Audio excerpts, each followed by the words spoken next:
আজকে আমি আমার মায়ের হাতের একটা শুটকি রেসিপি শেয়ার করছি। এর জন্য কাঁঠালের দানা আর কালকুর পাতার ডান্ডাগুলোকে নুন দিয়ে প্রথমে ভালো করে সেদ্ধ করে নেব।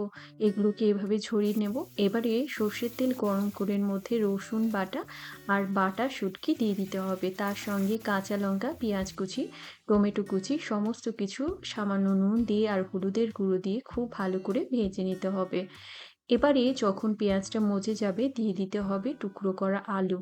আলুটা মজে গেলে পটল, ঝিঙে, আপনারা চাইলে বেগুনও এর সঙ্গে দিতে পারেন। যেগুলো যখন মজে যাবে তখন ভাপানো খারকোল পাতার ডাঁটা আর কাঁঠালের দানাগুলোকে দিয়ে মিশিয়ে নেব। একটু কাঁচা পেঁয়াজ দিয়ে ঢাকা দিয়ে রাখবো।